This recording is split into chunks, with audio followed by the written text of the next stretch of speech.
दोस्तों, अभिवादन स्वीकार करें मेरा। मैं हूं सुरेश चंद्र रोहरा, दैनिक लोक सदन छत्तीसगढ़ एडिटर। आपका आज मैं अपने संपादकीय एडिटोरियल पेज पर स्वागत करते हुए एक साथ अभिवादन के दो आयाम प्रस्तुत कर रहा हूं। जी हाँ, दो आयाम यह हैं, पहला सेवा जोहार और दूसरा जय भीम।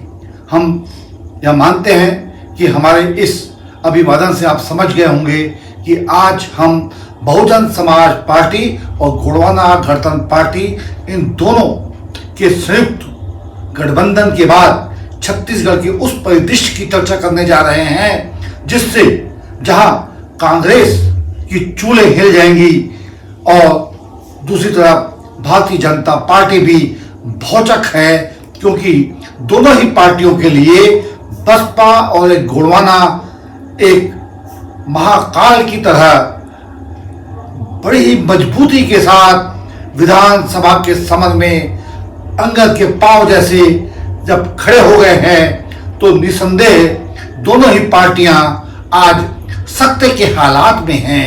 अब आगे क्या होने जा रहा है उस पर हम इस बुलेटिन पर आपसे संवाद करते हुए कुछ अंदर खाने भीतर खाने की बात आपसे इस रपट में बताएंगे।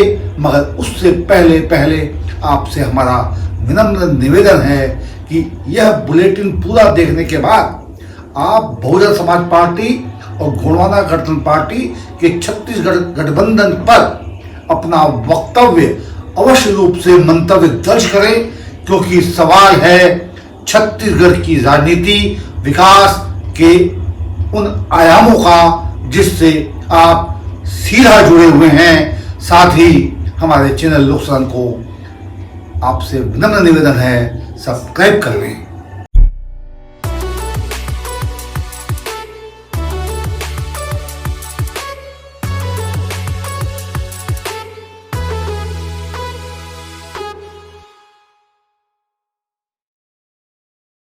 दोस्तों, सेवा जोहार और जय भीम के आह्वान के साथ हम इस बुलेटिन में आपसे चर्चा कर रहे हैं गोंडवाना गणतंत्र पार्टी और बहुजन समाज पार्टी के उस आश्चर्यजनक गठबंधन की जो दूर दूर तक राजनीति के मैदान में या समझने वाले पंडितों के बही खाते से दूर दूर तक जिसका नाता नहीं था।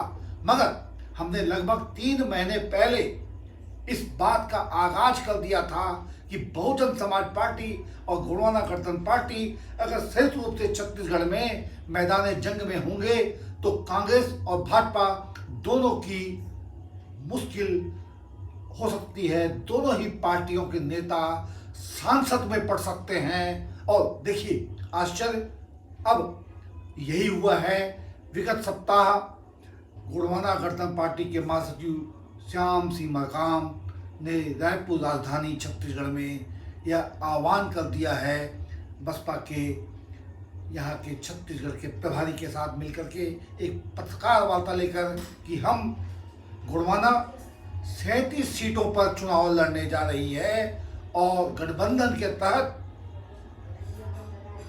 बहुजन समाज पार्टी छत्तीसगढ़ में 53 सीटों पर चुनाव लड़ेगी, जिसमें 9 सीटों पर उन्होंने अपने प्रत्याशी उतार दिए हैं। अब हम यह कह सकते हैं कि दोनों ही पार्टियों के आ जाने के बाद कांग्रेस और भाजपा दोनों बड़े चिंतित हैं और खास तौर पर कांग्रेस पार्टी के माथे पर तो पसीने की बूंदें आ ही गई होंगी।